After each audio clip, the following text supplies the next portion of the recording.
Alors que la demande du soin n'a jamais été aussi forte, les déserts médicaux si nombreux, les soignants autant mis sous pression, vous l'avez déjà un petit peu dit, Madame la sénatrice, la crise des vocations si marquée, la colère contre l'État aussi si forte, une autre tendance forte s'accentue, celle du mal-être des patients.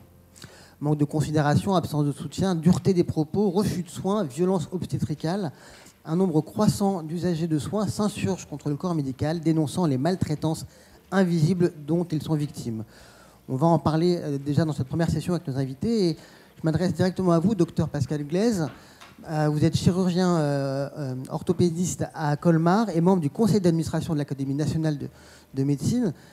Quels sont les déterminants culturels du soin à la française? Vous allez nous poser quelques jalons de ces déterminants culturels. Je vous laisse la parole. Oui, merci, monsieur le modérateur Damien. Bonjour à tous. Le soin, l'homme et la société en 4 minutes 43. On va faire de son mieux. L'humanité qui est la nôtre s'est construite par le couple, la famille et la société. Cette humanité est issue d'une évolution longue et intangible, celle de l'expérience et de l'apprentissage de l'homme. Nous sommes et restons des mammifères, pensants certes, mais soumis aux lois de la physiologie et de la nature. Nous utilisons un cerveau magnifique, le cortex cérébral. Il nous permet l'abstraction, l'anticipation, la pensée, la reconnaissance de soi et de l'autre, 80 000 pensées par jour à traiter.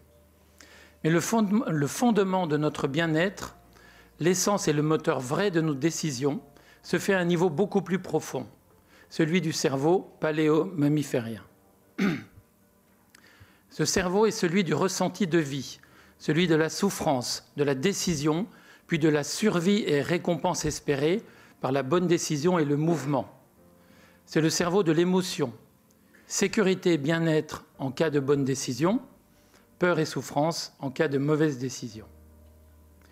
Il est à l'origine de notre évolution individuelle et collective, par un mécanisme neurophysiologique que les anglo-saxons ont appelé le parent care.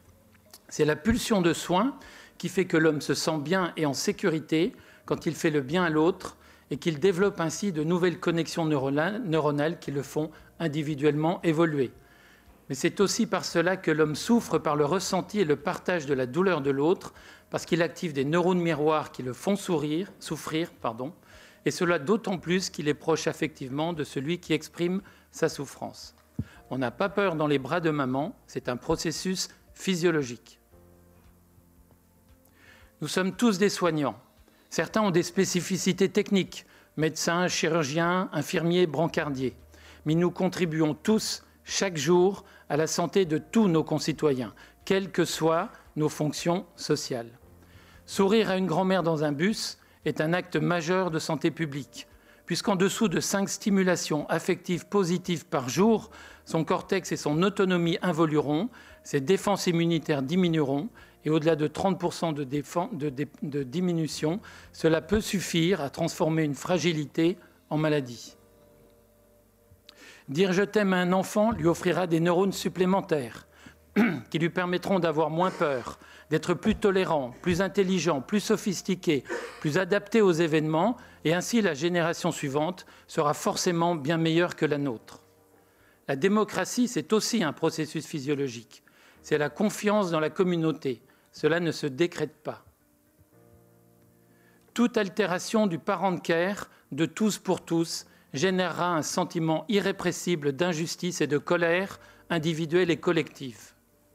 En ce sens, la consommation qui nous fait avoir peur de souffrir si nous n'avons pas le dernier modèle de téléphone, le populisme qui nous fait avoir peur des autres, ou encore le sentiment de perte d'équité dans la santé sont des crimes contre l'humanité, car ils portent atteinte directement au développement individuel et collectif en obligeant à une réaction instinctive, manipulée, régressive et inappropriée au bonheur individuel et à l'évolution naturelle positive de nos santé publiques. Alors en pratique, que faire de ces informations pour ce qui nous concerne aujourd'hui? Je suis un patient, j'ai une atteinte de mon intégrité corporelle. Je fais appel à une humanité collective qui a un devoir de parent care à mon égard. Si la société, le réseau de soins et le praticien n'y répondent pas, mon sentiment d'abandon et d'injustice sera profond et justifié. Quand on a mal, on n'imagine pas que maman refuse de s'occuper de nous. Je suis soignant, aidant, citoyen confronté à la souffrance. J'active chaque jour des centaines de neurones miroirs qui me font avoir mal pour ces patients, pour les autres. Si je peux les éteindre en soignant bien, je grandis et je m'enrichis de mes actions, comme peuvent être comblés des parents qui protègent leurs enfants. Si la structure de soins et les conditions d'exercice ne me permettent pas de remplir cette mission, ce sont chaque jour des centres de la douleur en moi qui s'éveillent, se cumulent et ne s'éteignent pas. C'est inhumain et c'est injuste. C'est la douleur de parents regardant leur enfant souffrir sans pouvoir le soigner. Chaque société a la santé qu'elle mérite. Cette santé, cette sécurité sociale est le fondement de toute vie collective. Elle doit être aussi équitable pour être acceptée et acceptable. Aussi, ma conclusion sera la suivante. Nous sommes tous soignants et contributeurs actifs engagés dans notre santé, de celle de nos proches et de la construction de notre humanité future. Et nous le démontrons aujourd'hui par le simple fait d'être là, et en particulier dans ce lieu de démocratie. Et j'en profite pour remercier vivement les initiateurs et les organisateurs de ce colloque. Car même si ce matin, je ne doute pas que nous allons montrer la valeur, l'intelligence et l'efficacité de nos cortex mammifériens, c'est avant tout la profonde humanité de chacun d'entre nous que nous allons exprimer. Et c'est en cela que cette matinée est essentielle. Merci Pascal. Merci Pascal de nous amener directement dans les hautes sphères des neurosciences. Virginie Vépierre, vous êtes aidante familiale, hypnothérapeute et infirmière. Est-ce que ces fondements se retrouvent dans votre pratique? Comment ils se retrouvent dans votre pratique? Et comment un médecin dit « je t'aime » à son patient, comme un parent dit « je t'aime » à ses parents pour lui créer des neurones? Alors, du coup, pour répondre à cette question, j'ai envie de vous parler de mon expérience en tant qu'aidante familiale, patiente, avec mon regard de soignante. Parce que je suis maman de 3 enfants, dont Nolwenn qui a 7 ans, qui est atteinte d'un asthme sévère, un syndrome des vers dans l'os et un syndrome de Marshall. Et quand Nolwenn a commencé à être malade, ça faisait déjà 10 ans que j'étais dans le soin avec ses grands frères qui ont également des problèmes de santé. Et j'étais fatiguée par la charge mentale que ça représente. Comme le disait très bien le docteur Pascal Glaise, la souffrance de voir mes enfants souffrir au quotidien et de devoir gérer tout ça. Et c'est lors de la 3e hospitalisation de Nolwenn, en l'espace de 3-4 mois, que j'ai ressenti vraiment ce besoin de répit, ce besoin d'être écoutée, d'être entendue. Et j'ai demandé à son pneumologue une hospitalisation en soins de suite dans les Pyrénées, parce que je connaissais les bienfaits de ce type d'hospitalisation, mais aussi parce que j'avais besoin de répit. Et ça m'a été refusé sous prétexte que j'étais soignante. Et donc je savais très bien gérer les soins de ma fille. Et également sous prétexte que je n'étais pas issue d'un milieu social défavorisé. Donc là, je rebondis également sur ce sentiment d'abandon et d'injustice que j'ai ressenti après ça. Donc je me suis tournée vers ma généraliste qui a accepté cette hospitalisation, ce qui m'a grandement soulagée. Mais ensuite, il y avait le retour à la maison. Donc sur le coup, on est soulagé. Et à la maison, finalement, qu'est-ce qui m'a permis de déléguer? Parce que j'avais vraiment besoin de déléguer. Quand on est soignant à l'extérieur, on ne peut pas être soignant. Enfin, on est soignant de nos enfants, mais il y a la compassion qui entre également en jeu. Donc c'est différent. Il y a l'affect, il y a les émotions. On a besoin d'être accompagné. Donc là, ça peut paraître surprenant, mais c'est un petit robot thérapeutique de chez Ludocare qui m'a vraiment permis de déléguer les soins. Parce que Nolwenn, à l'âge de 3 ans, grâce à ce robot, est devenue totalement autonome avec ses traitements, y compris les aérosols, les nébulisations. Elle pouvait les faire seule de A à Z. Donc moi, de mon regard soignant aujourd'hui, je pense sincèrement qu'il est temps de remettre de l'empathie, d'écouter les patients, parce que le patient qui était auparavant un sujet de soins est devenu aujourd'hui un patient objet de soins. Quand on a besoin... voilà. C'est d'ailleurs pour ça que je me suis tournée vers les médecines alternatives, hypnothérapeute. Ça me permet, en tant que thérapeute, de prendre à nouveau le temps, de prendre le temps avec mes patients, de les écouter. Et donc c'est sûr, l'hypnose ne va pas empêcher les douleurs, l'hypnose ne va pas empêcher les crises d'urticaire ou les décompensations des maladies. Mais par le retraitement adaptatif des informations, ça permet tout de même de retraiter les informations pour les vivre différemment. Donc ça permet de mieux les supporter, de mieux les vivre. Voilà. Donc oui, voilà, je rebondis vraiment sur ce sentiment d'abandon, ce problème d'équité dans la santé. Pour moi, réenchanter la relation, ça commence par l'écoute, l'empathie et du coup refaire du patient un sujet de soin et non plus un objet de soin. Muriel, justement, vous êtes patiente experte en ETP, patiente partenaire diplômée et aidante également. Comment faire en sorte que ces fondements soient une réalité quotidienne dans le soin, dans les parcours? Comment avoir de l'empathie et quelle place peuvent avoir justement des patients experts comme vous? Je suis engagée dans le partenariat en santé. J'ai l'objectif d'améliorer le parcours des patients et c'est un objectif que j'ai en commun avec les soignants. Mon vécu et mon parcours, en fait, ça me permet de porter un regard avec une perspective particulière et je permettrai de faire 5 constats en fait sur le système de santé de par mon point de vue voilà, de la patiente que je suis. Le système de santé, pour moi, il est organisé en silos hermétiques, cloisonnés. D'abord dans l'organisation du soin, où les services médicaux sont organisés en fonction d'un organe malade. C'est un cloisonnement également dans les différents établissements de soins, un cloisonnement entre les soins en établissement et les soins en ville. Et alors, sans parler du clivage public-privé. Et cette organisation, elle est aussi compartimentée dans les instances décisionnaires concernant la prise en charge du malade.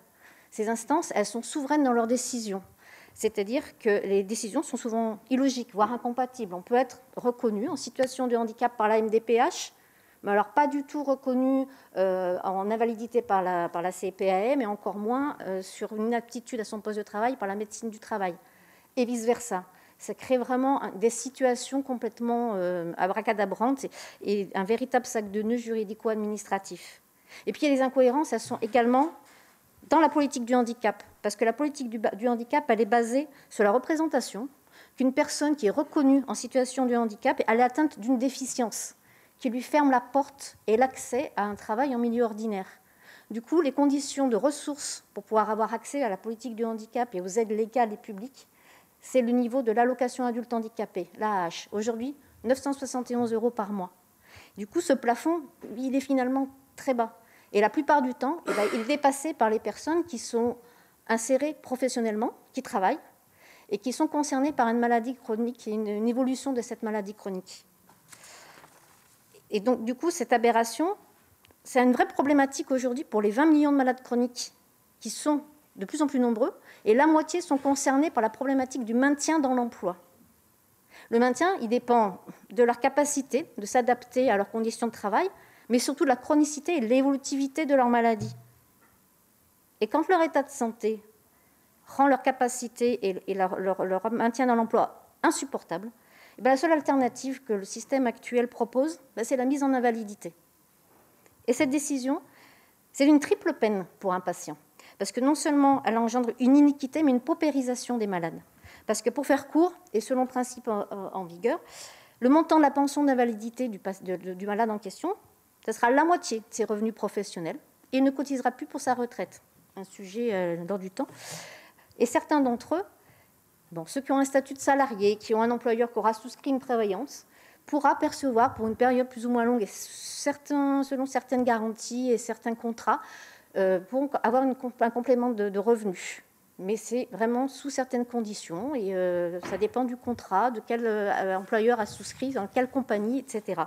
Donc ça crée vraiment une grande iniquité. D'ailleurs, ces contrats de prévoyance, les conditions et leur existence, souvent, ne sont pas connus par les intéressés. Ils ne savent pas qu'ils ont le droit. Et c'est là un problème majeur parce que ça crée encore plus de vulnérabilité. Malgré toutes ces adversités, les patients partenaires, ils sont là, ils se déploient de plus en plus, ils se sont déployés rapidement, ils interviennent dans tous les domaines de la santé. Et la rapidité a fait qu'il y a encore beaucoup d'inégalités parmi leur formation, parmi leurs noms. Il y a différents noms pour parler des patients partenaires.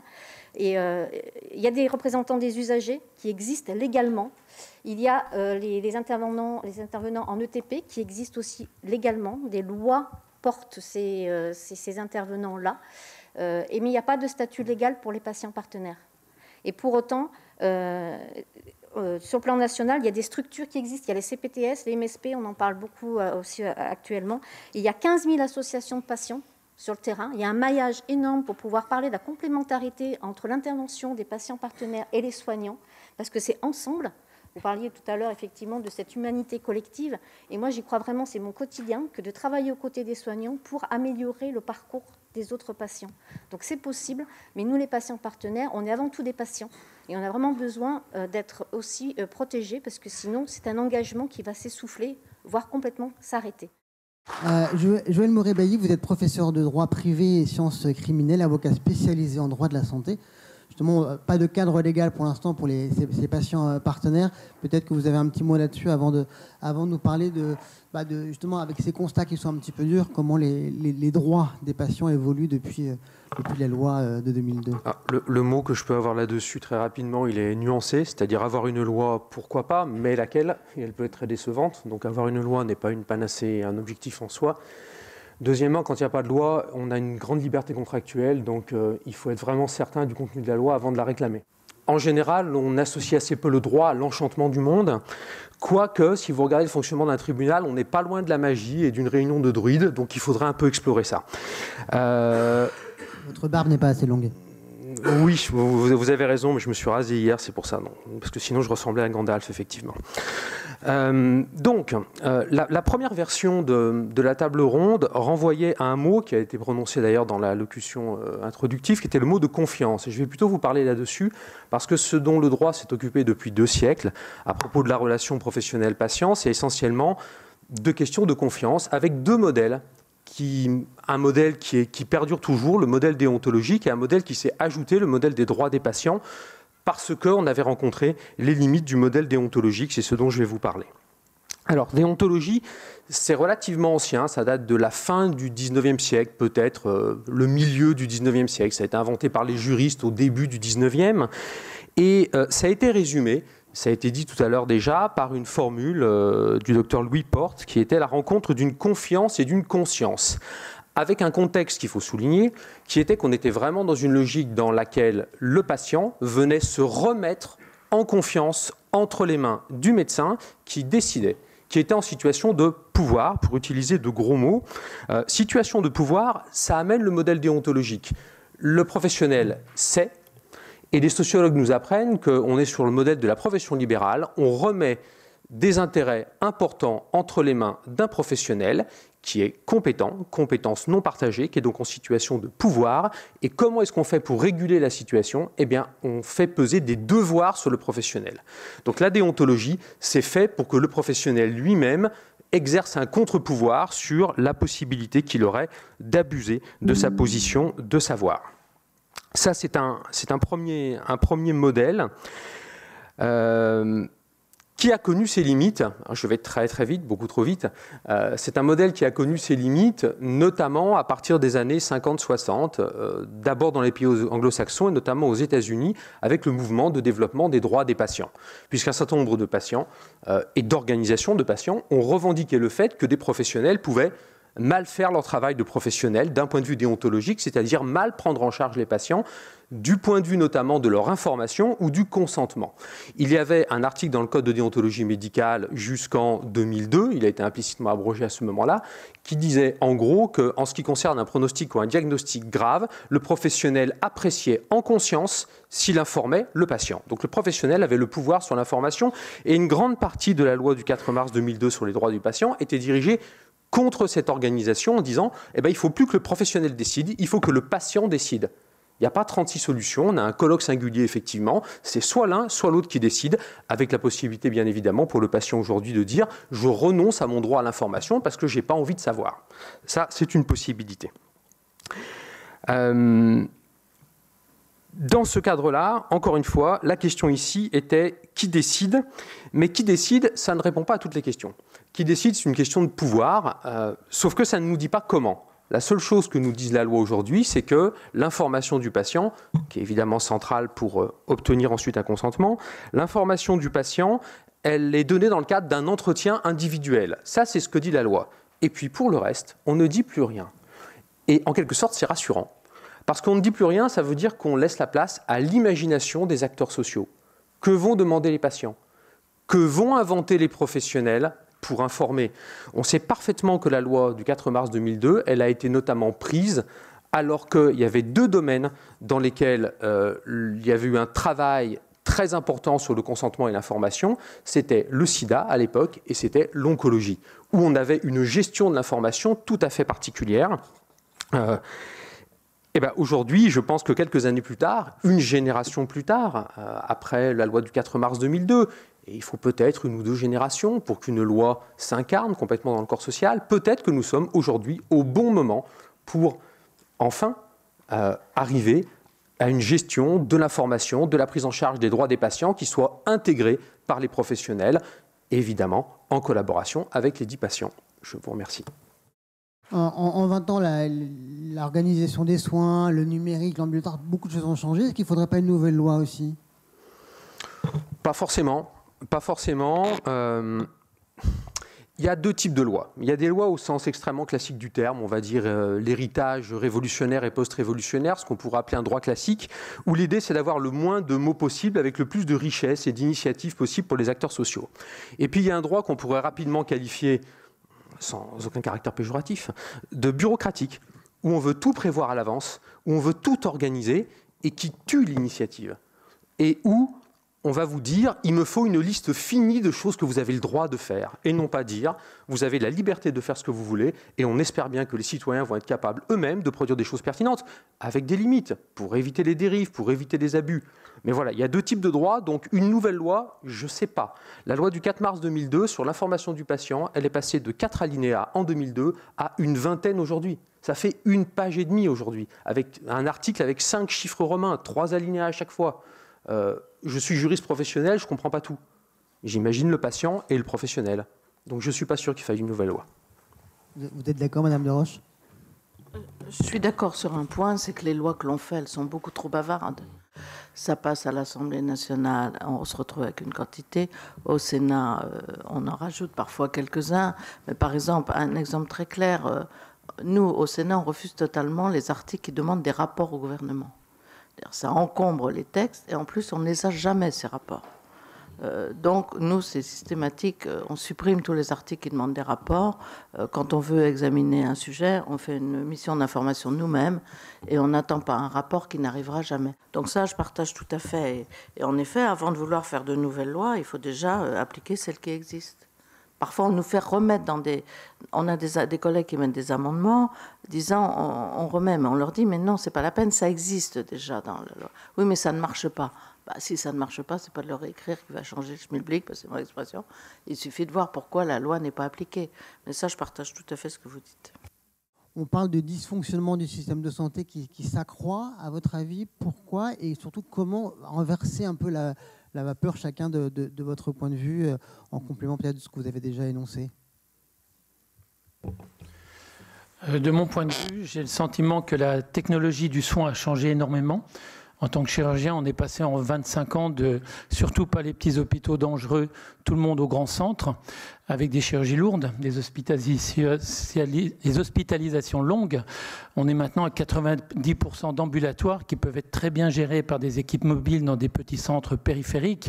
Et c'est un changement de paradigme majeur qui permettrait d'améliorer le tissu, le maillage.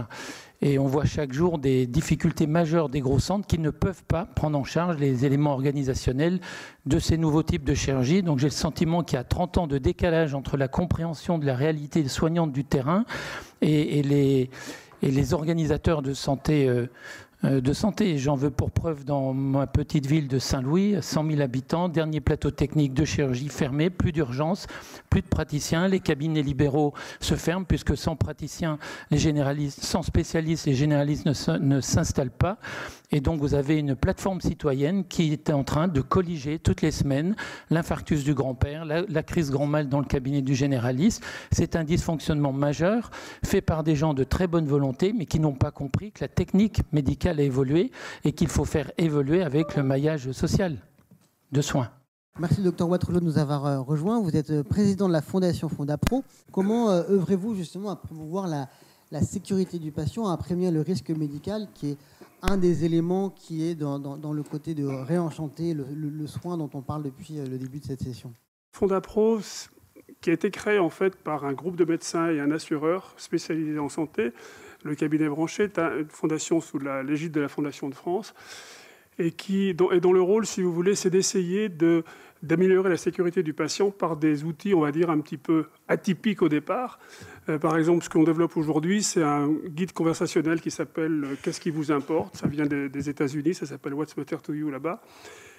C'est par exemple, je prends un exemple, dans ma spécialité, c'est plus facile. Par exemple, l'endométriose, dont beaucoup de gens parlent aujourd'hui, a essentiellement 2 symptômes, l'infertilité et la douleur. Eh bien, il faut savoir interroger les patientes pour savoir qu'est-ce qui les importe. Est-ce que c'est d'abord de traiter la fertilité ou d'abord la douleur? Et ça, c'est quelque chose c'est une démarche. Alors, il y a plein d'exemples dans d'autres domaines médicaux, absolument. Mais ça fait partie de ces exemples où probablement le médecin, plein de bonnes intentions, va aller directement dans son plan de soins sans penser à ce que veut vraiment le malade. Et ça, je crois que c'est une des choses importantes. C'est justement, on parle de réenchanter la relation médecin-patient. Je crois que c'est vraiment très, très important de pouvoir savoir. On dit toujours que le patient doit être l'acteur au centre et l'acteur des soins. C'est important, mais pour cela, il faut qu'on s'en donne les moyens. Et ce guide conversationnel, c'est quelque chose qui permet d'avoir une écoute profonde et active avec le patient, s'adapter, et on commence à développer dans les établissements de santé. Ça a l'air de bien prendre, si je puis dire, de bien marcher, et on sait que ça marche parce qu'on sait que ça marche outre-Atlantique, donc il n'y a pas de raison que ça ne marche pas chez nous. Le constat, il est général, de dire que le système de santé dysfonctionne, et pourtant, je pense que les acteurs de la santé sont très à l'écoute des patients et font le maximum. C'est ça d'ailleurs qui est un petit peu paradoxal. On l'a vu avec la crise du Covid. Pour avoir été très brièvement de l'autre côté de la barrière, je me suis rendu compte que les soignants sont extraordinaires. Mais finalement, ils sont extraordinaires.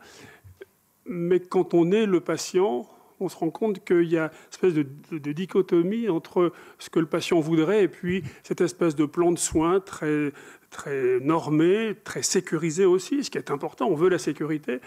Mais je ne suis pas certain qu'on s'adapte vraiment toujours aux patients. Peut-être que c'est des approches. On ne va pas sûrement régler tous les problèmes avec ça, mais je pense que c'est un des problèmes, c'est d'essayer d'avoir une meilleure adéquation entre la bienveillance des soignants, qui est très générale, je pense que tout le monde le sait, et les patients qui ont une demande un petit peu, peut-être parfois un peu décalée par rapport à ce qu'on leur propose. Ça, c'est mon sentiment. Moi, par mes missions de patient partenaire, je suis plutôt dans la réunification, j'allais dire, de ces deux mondes, où on apporte effectivement, par notre vécu expérientiel, de l'empathie, on le disait tout à l'heure, et d'expliquer aux autres patients, par la pérédance, comment dans leur parcours on peut mettre de l'humanité et d'expliquer aux soignants et aider aussi les soignants par notre action, de faire du lien, les fameux silos dont je parlais tout à l'heure, on peut mettre du lien, et c'est par la vulnérabilité de notre vécu de la maladie qu'on peut apporter ça. Et c'est une collaboration patient, partenaire et soignant qui peut aider les patients, et c'est ainsi qu'on peut rapprocher finalement ces deux mondes. Et la loi de 2002, effectivement, qui a notamment mis l'émission des représentants des usagers, qui les a définis. Voilà, il y a 450 associations agréées avec des représentants des usagers dans les instances hospitalières qui sont là, mais il y a aussi 15 000 associations de patients qui sont agréées ou pas, avec des patients partenaires. Et moi, je crois vraiment que là, il y a une collaboration à aller chercher. Ah oui, c'est très important, c'est sûr. Virginie ? Oui, du coup, c'est une question qui me rappelle une remarque que nous avait fait notre formateur en hypnose thérapeutique. Il nous disait, si vous croyez savoir, si vous pensez que, si vous supposez que, alors vous vous trompez. Parce qu'en fait, on a tous une carte du monde différente, on a tous un vécu différent, ce qui fait que souvent, en tant que soignant, on a tendance à agir par rapport à notre carte du monde, à notre vécu. Sauf que tout à l'heure, je parlais d'empathie, et en fait, avec l'empathie, l'idéal, c'est quand même de se détacher de la compassion. On en revient encore à cette écoute, ce que disait très bien le docteur Waterloo. On n'écoute pas suffisamment les besoins du patient, ses besoins à lui, de quoi il a besoin à ce moment-là, sans tenir compte de ce que nous, on pense qu'il a besoin d'eux, mais on ne pense pas forcément bien, entre guillemets. Voilà, donc pour moi, c'est plus ça le problème. Après, effectivement, le système de santé. On se rend compte aussi, j'ai encore dû être de l'autre côté de la barrière avec mon fils il y a 15 jours, le manque de personnel se fait ressentir aussi. Bien sûr, on voit que le personnel est dans l'empathie, le personnel aime son métier. Enfin voilà, les infirmières étaient présentes, mais elles n'ont pas le temps de prendre le temps, finalement, de se poser ces questions et de savoir qu'est-ce qui est bon pour le patient, là, tout de suite, maintenant. On a des protocoles, on rentre dans nos protocoles, parce que c'est ce qui est à faire tout de suite, maintenant. Voilà, donc après, comment mettre ça en place j'ai pas la réponse. On essaiera dans la suite de la discussion, à défaut d'apporter des réponses, d'apporter des pistes peut-être de réponses et des pistes de réflexion qu'on pourra mener ensemble. Est-ce qu'il y a une question, une réaction dans la salle, parce que c'est aussi votre session, s'il y a un besoin d'aller plus loin, mais il y aura d'autres moments où on pourra pouvoir discuter tous ensemble.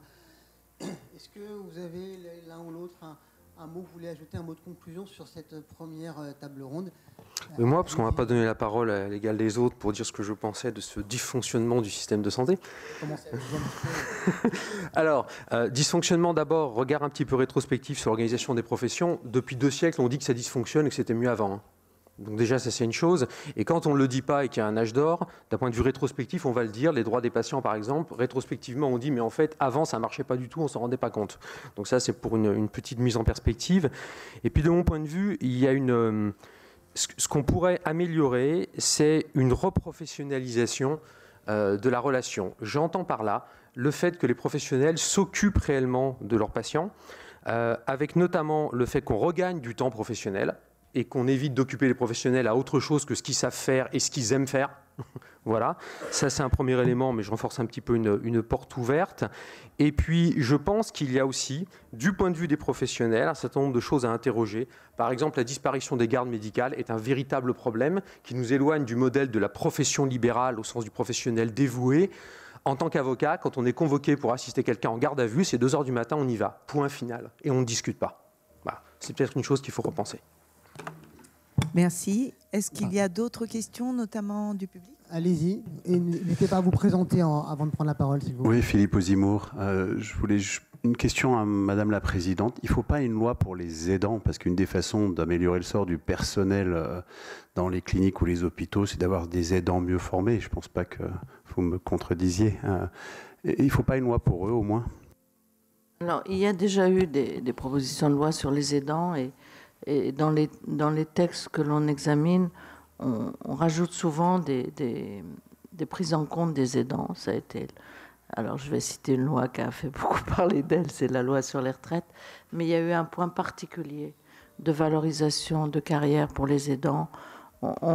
Systématiquement, désormais, on essaie d'intégrer la notion d'aidant dans des textes que l'on vote et qui correspondent.